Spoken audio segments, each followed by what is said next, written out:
Hey guys, welcome back to Between Bells. I'm Brad, that's Baker. And Russia won't have an official team at the Winter Olympics. That's a harsh transition right there, Brad Baker, Russia. But let's talk about the Russia team at the Olympics. This doesn't mean Russian athletes won't be competing. Joining us with more is James Yoder, founder and CEO of Chat Sports. James, great to speak with you as always. We got to know, how are Russian athletes able to compete despite the team being banned from this year's games? Yeah, so they're going to be representing a group called OR, which I want to make sure I get this right. It's Olympic Athletes from Russia. So they will be flagless. They won't have any Russian symbols on them, but they will kind of compete as a group. And from what I've been told, they will be listed as like their own medal count. So you might see Olympic Athletes from Russia, OAR, listed right near the United States for medals. But as of now, we've got 169 athletes from Russia who will compete in this OR group. And then there's still several dozen others that are now appealing, just in the last day or so, appealing to the International Olympic Committee, trying to get reinstated from their ban from the 2018 Olympics. But as a country, Russia is completely banned, so you will not see the word, the Russia. You won't see any recognition of their president, any past Olympics, anything like that. And I would guess that they're going to get their jerseys made from customink.com or something like that. I think so. Yeah. Yes, but you mentioned the appeal that they're doing with the International Olympic Committee. How do we feel like that's going to go? Do we feel like the appeal is going to be denied and that they'll continue just to compete in these independent games? Well, it's got to be a fast process. So, I mean, this was a 17-month investigation that led the International Olympic Committee to banning the entire country, and then all these different athletes for doping allegations and trying to mislead, trying to fake tests and all this different stuff. Vladimir Putin just this week said that he admitted that they have doped and tried to deceive around this. So it would take a lot for them to overturn a 17-month investigation in just a matter of days. They really have to make the decision in the next few days, if not early this next week, for any of these athletes to really have the chance to compete. So if I was betting on it, I would kind of guess that they're going to uphold the ban for the folks that are not allowed to participate, and the 169 athletes competing for that OAR Olympic athletes from Russia are going to be the ones that compete. Well, let's be frank. This opens up an opportunity for some new competitors to actually take the podium as well in terms of some of the medals that are on the table. Nathan Chen is one of those competitors, a figure skater from the U.S., likely to be one of them. So why is Chen so watched right now, so favorited in his own sport as well in figure skating? Yeah, I mean, so he's kind of come out of nowhere. He's made a big name for himself over the last year. So the focus on him is that he's really the first American that has the opportunity to win gold in men's figure skating. It's typically been dominated by the Canadian men, and so the American women always have been in the spotlight for figure skating. So he's the first American male in quite a while to come up and really have a true chance to compete for that gold. So I have pegged him as one of the stars to watch out for in the Olympics. If he gets out to a good start when figure skating competition begins, I think you're going to see everybody talking about him. He could be one of the ones that is dominating social media every time he performs and becomes must-watch. Yeah, and we've been also hearing a lot about Lindsey Vonn in particular. Yes. She, of course, is always one of the stars of almost all the shows for the Winter Olympics. But now we're hearing a lot about 22-year-old Michaela Schifrin. What do we know about her? She seems to be the one that everybody's talking about. Yeah, I mean, she's another one of these folks that is going to become a household name over the next few weeks that no one really has heard about. So she's came out of nowhere a little bit, has had some success, X Game performer, and Lindsey Vonn's going to steal the headlines early on. And we've got Lindsey Vonn, we've got Shaun White, we've got some other bigger names that most viewers will know.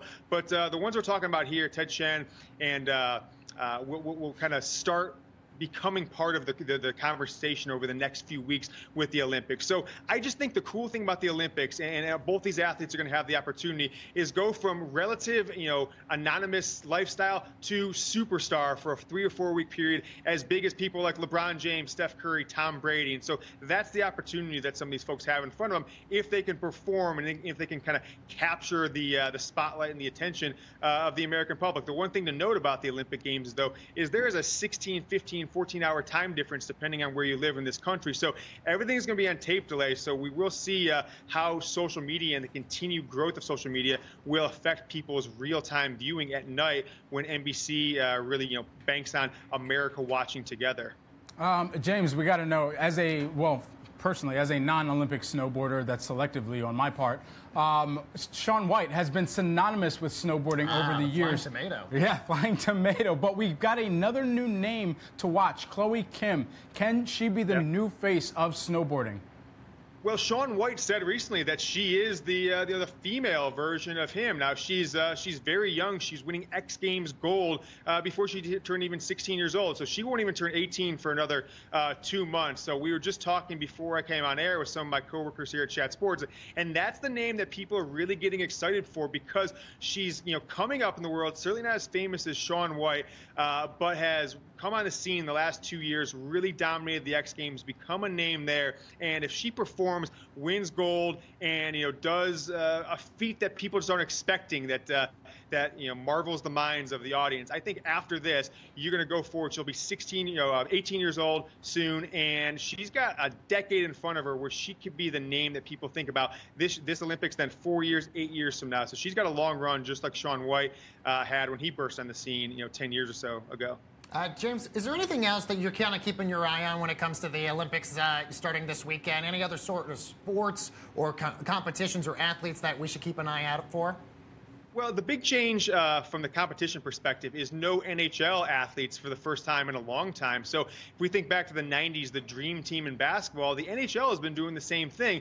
And it's not just America that gets the benefit. It really is Canada and Russia. So the NHL would not allow their players to play in the Olympics this year. So you are going to see a lot of retired players, right? So the American team has a nice mix of guys in their mid to late 30s and then 21 years old. And there's not a ton of, mid 20s, late 20s, early 30s. It's really players who have retired and then the top college athletes coming up. And it's the same in other countries. So it'll be really interesting to see how that mix of players will come together in the Olympics. Russian and Canadian teams, or I guess not even Russian, but the group of Russian athletes, they won't certainly have the advantage that they would have had with the top level NHL players like they've had in recent Olympics. The other one is, look, this Olympics is in Korea, right?